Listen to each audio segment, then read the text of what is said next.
Bob GLAUB, how are you tonight? I'm fine. How are you? Great. You can take this if you Okay. can. All right.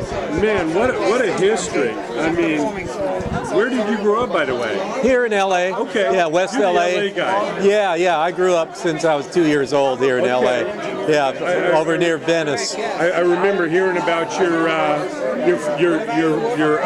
mentor over there in Marina Del Rey. Was it Kenny or what's his name? My mentor? Well, he was the guy you started playing with.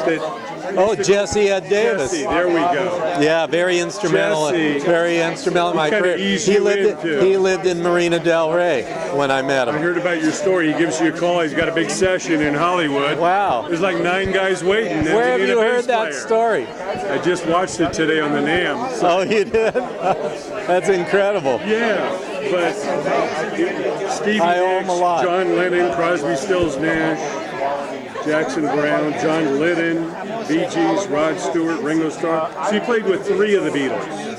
I have played with 3 of the Beatles. I played a live gig with Paul. Okay. I got to play bass behind Paul. Okay. Yeah. So you had a fundraiser, but I've recorded with John and Ringo, and I met George, but I never played with him. Okay. Amazing. You know, when you look back at the body of your work, what is it that you think made you such an easy bass player to work with? Why were you the go-to guy for so many of these producers? Well, I mean, I'm still doing it, so I don't like to speak of it in past tense. That's a hard question. That's a hard question to answer. I mean, I just show up on time, you know, and easy to work with helps. Yeah, you know, easy to help bring a little levity to the situation, you know, and bring honesty and no be open. Or bad habits. No, be open and open to suggestions and whatever. You know, it's hard to pinpoint because it's such a in the moment thing, and every day is different. But yeah, I'm just a good team player, I guess. Well, who were your heroes? Why did you choose bass?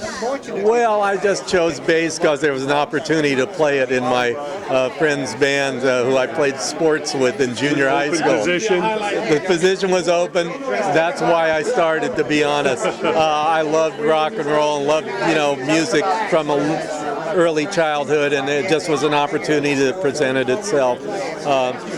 That's why that's how I started playing. Yeah. And who was the first bass player? I started playing because I wanted to start playing.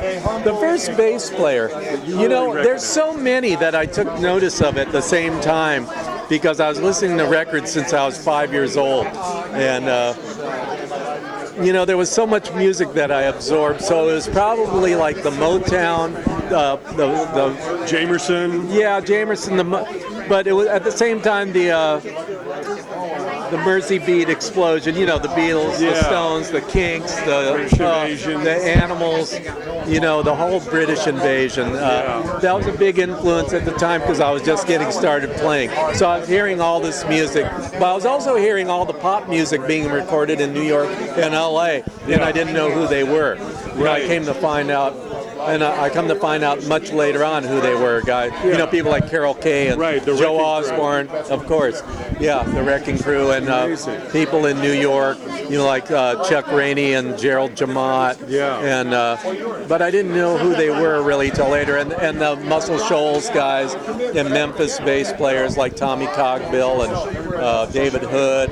Oh, Duck Dunn, of course. Yeah. But at the time, I didn't know who they were. I knew who Duck Dunn was because you could see him on the cover because he had a band. The MGs. Amazing. But there weren't a lot of credits on records in the 60s. Yeah. Didn't happen. Well, Bob, it's a real pleasure. Thank you so much for coming out. Well, my pleasure. Congratulations. Yeah, my pleasure. On your honor, and can't wait to see you at the next event.